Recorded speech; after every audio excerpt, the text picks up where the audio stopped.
On tonight's episode of Mr. Norris's In Case You Missed It, we look at Washington's farewell address. What were some of the things that he warned us about? Did we listen to them? And we'll even cover the death of George Washington. La la la la la la. La la la la la la la la. La la la la la la la. Oh! Hello, hey, and what is up, everybody? It's your host, Mr. Norris, the history teacher with the good hair. And tonight we're going to be talking about Washington's farewell address. Yes, that is right.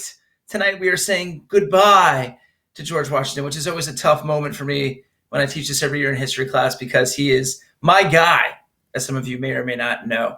But yeah, Washington prepares his farewell address after his second term in 1796 and wants to leave the United States with some parting words of wisdom. And we're going to cover those words of wisdom, whether or not we listened here tonight. Okay. Washington actually, funny enough, had already kind of prepared a farewell address going into 1792 because if you study Washington and his presidency, he really didn't want to be president. He kind of accepted the role and decided to run almost as a favor to the nation. He realized that public support was going to be more likely to be for this new government and the presidency if he was the first president, seeing as literally he was probably the most famous person in the country at the time. But after his first term in 1792, James Madison helped him actually prepare a farewell address, and he contemplated, using that and getting out. But he, runs again for a second term, wins, and serves 4 more years. And then in 1796, he's like, "That's it. I've had enough of this president thing." His original version, he actually changes a lot of it with the help of Alexander Hamilton, helps him rewrite a farewell address. Now, Washington in this address really wanted to accomplish something specifically, and that was to give the nation advice that he saw on his way out that was absolutely crucial. He wanted to thank the nation for their love and support and all of that good stuff, but he also thought, I really need to leave them with words of advice, things that I can foresee becoming huge problems that I want to warn Americans about, so hopefully they avoid going forward. Now, he drafts this farewell address with the help of Alexander Hamilton, and he actually gets a newspaper called the American Daily Advertiser, stationed out of Philadelphia, to publish it for him in 1796. His farewell address at the time is 32 pages long. So this newspaper must not have had too much else going on there inside that newspaper. George Washington gets in contact with them. It's like, do you mind if I write an address that's going to take up 32 of your pages? And they're just like, yeah, sure, go ahead. There's not much else going on. It's 1796. Not much to do, right? So 32 pages long inside of a newspaper, almost unheard of.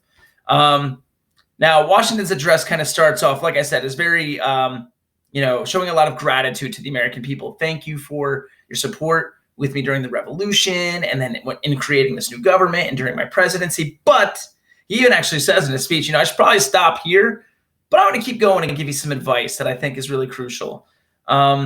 And there's really 4 main things that Washington tries to get across to the American people. First thing, he wants to remind them, remember, before all else, you must remember that you are American before all else, right? He sees regional differences forming between Northerners and Southerners, especially over the issue of slavery, a little bit of foreshadowing there. And he hears people talking in Washington, not in Washington, D.C., in Philadelphia, the capital at the time in government, and referring to themselves as, Virginians or New Yorkers or Northerners or Southerners. And that really helps create a divide. And he wants to remind the people that, look, before any of that stuff, before being a Northerner or a Christian or being white or being a believer, before any of that stuff, you are Americans first. You must always remember that. Right. Although I will say, I do remember that I'm American first, but believer is right there, close second. Right. I will never say never, except for those 2 times that I just said never. Okay. Yeah. Remember that you're Americans before all else. Right. The only way that you have this new country and the freedom that you are currently enjoying is by working together during the Revolution. So don't forget that. In times of trouble, remember it. He also, George Washington, you can say, is a bit of a party pooper. Yeah, that's right. He is not a fan of political parties, and he already sees them beginning to develop inside, actually, of his own cabinet with Alexander Hamilton and Thomas Jefferson kind of trying to take the country in 2 different directions. Alexander Hamilton very quickly becoming the head or the face of the Federalist Party, and Thomas Jefferson becoming the face of the Democratic Republicans. And he tries to warn them against a two-party system, right? If you have a two-party system, then one party is going to win. The other party is going to be extremely upset. It's going to create rivalries that will go back and forth and back and forth. And each party is just going to try to seek revenge on each other, and there will be nothing done for the good of the people. Now, that doesn't sound familiar at all, does it? No. In politics in 2018, we don't have vendettas fueling our political parties. Absolutely not. Okay, anyways, another thing that George Washington warns about is debt, right? Your country owing money to other countries and not being able to pay for either money being loaned to them by other countries or services from other countries, whatever, right? He actually says in his farewell address, avoid debt like the plague. Now, if you're unfamiliar with the plague, he is referring to the bubonic plague that hit Europe in the Dark Ages. And yeah, by hit Europe, I mean killed like a third to a half of their population. So yeah, he's comparing debt to literally a disease that pretty much as soon as you catch it means you're going to die. Stay away from it, right? Avoid it at all costs. Washington even does admit in his farewell address, look, there's going to be times where you can't help but accumulate debt, right? If you're in the middle of a war, if you're going to college in this country. That's another joke. Parents will get that. The parents will get that. Kids, you'll get it someday. But when you're not in the middle of those times where you need to accumulate debt, like I said, wartime, in peacetime, pay it off as much as you possibly can. Get rid of it. Get rid of it, right? And then last but not least, Washington tells them, look, we just started off as a new country, and we're getting dragged in every direction to try to become allies with Great Britain or to join in on the French Revolution and become close allies with them. And Washington tries to preach to the United States, to Americans at the time, neutrality. Stay out of things, especially European countries' affairs. Stay out of it. We're a brand new nation, and we're too weak at this point to go get ourselves involved in these conflicts. If we do, we're going to spread ourselves too thin, and it's really going to lead to our demise, right? He believes that neutrality is the way to go. Don't make permanent enemies and don't make permanent allies, because then you become a slave to either your allegiance or the fact that you look at a country as being an enemy, right? Don't become a slave to your emotions about how you feel about those countries. Judge other countries as on a first come first serve basis. How are they going to help you? That kind of thing. But stay neutral. Stay out of things is what Washington is preaching to the young country at the time. Now, how well was George Washington's speech received? People at the time loved it, right? Actually, starting in 1862 during the Civil War, this is going further a few years. Congress actually reads his speech out loud once a year to try and kind of remind themselves of the things that he warned about. But wow, George Washington, call him Miss Cleo. The guy was right on the money. He perfectly saw what was coming.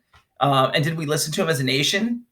I would say no is a good answer. No, right? He says, remember, you're Americans first above all else, and don't fall for regionalism where you think that you're a Northerner or a Southerner. Well, we had that whole thing called the Civil War. So no, we didn't really listen to that one, right? He says, don't have political parties. That's going to create rivalries that will, turn into not great government.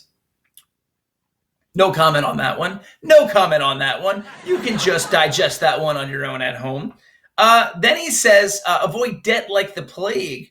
Our nation's debt number is currently $21 trillion. What's that, Mr. Norris? Did you say trillion? Yes, I said trillion, $21 trillion. So no, didn't necessarily listen to that either. And then neutrality, staying out of conflicts. Now, granted, it would be impossible for the United States to stay out of conflicts for their entire history. Sometimes you just get dragged into things. And there have been times in history where we have intervened in stuff that was totally beneficial and definitely a good cause, and our presence was needed to intervene. But there have also been times in history where we've intervened in things that, looking back, people have kind of said, well, I don't know if we should have quite got involved in that one, right? But no, we haven't stayed out of things in the world, so we really haven't listened to that. Did we listen to our most wonderful founding fathers' advice upon leaving office? No, we chose to listen to none of it. Washington must be, rolling in his grave right now. This is why we can't have nice things. But yes, so we decided to listen to none of it. But regardless of that, it is super powerful. And if you ever get the chance, you should read his farewell address, because even today they're applicable and things that we should still try and focus on as Americans. Now, Washington leaves office in 1796, goes back to Mount Vernon, and really just continues just a normal private life on Mount Vernon, overseeing his crops and overseeing his affairs on his property. Now, in 1799, December 12th, 1799, Washington goes out riding to kind of survey over his land and check on his crops and his fields. And it snows that day, and it's pretty cold. He comes back home. He's kind of damp from the day. He doesn't change out of his clothes because he was about to be late for dinner. I have that problem all the time. You can tell I'm never late for dinner. I'm right there. I'm sitting down first. I'm like, is there actually an appetizer before the dinner? Yes, it's okay. It's bulking season right now. So Washington doesn't change out of his clothes, gets a little damp. He wakes up the next day, and his voice is a little bit hoarse, but he does the same usual thing, December 13th, where he goes out, rides around. And by the end of the day, though, he can barely talk, really not feeling well. He feels terrible overnight, but he doesn't want his wife to go out and look for a doctor because she was actually just recovering over being sick. So he's like, nah, I can wait until the morning. Don't worry about it. Well, he wakes up the morning of December 14th, and he is in bad shape. He can barely breathe. And then physicians are called for to come attend to George Washington. The main physician on the scene has been Washington's physician for pretty much his whole life, and that guy's name is James Craik. Now, at the time, he might have been considered a good physician, good doctor, but in today's terms, he's pretty much looked at as Dr. Nick from The Simpsons. He doesn't know much. And medicine in the 18th century, nobody really knew much, right? So he tries to do some wacky things to cure Washington's ailments of a sore throat that seems to be getting clogged more by the minute. One thing they keep doing to Washington is bleeding him. They believed back at the time that you needed to balance your fluids inside of your body. And some doctors even believe that sometimes if you were sick, your blood was carrying, negative bacteria that needed to get removed. They bled Washington 4 times that day and actually bled up to 40% of his total blood, which isn't going to do much to make you feel better. They also applied blisters inside of his throat, I guess to try to collect mucus and phlegm and any kind of fluids in his throat, but that's only going to make him, struggle to breathe even more. Dr. Craik also tries to apply blisters to his arms and legs because why not? I have no idea, but that's what they do.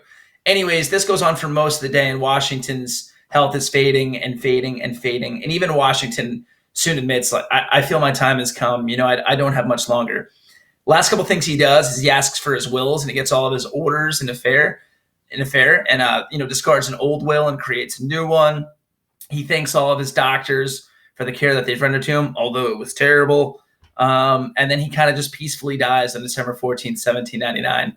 The way that he goes out, he's buried. He asked to be buried within 3 days at Mount Vernon, and he eventually is moved to a family tomb in Mount Vernon, which you can check out now today.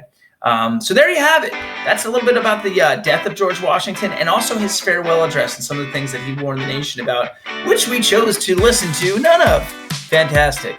All right. If you like the video, please like, comment, or subscribe. Any of that would be just fine. Remember that history is life. And in the words of George Washington, which we don't listen to, the surest basis for public happiness is knowledge. So go out there and get some. Have a good night, everybody.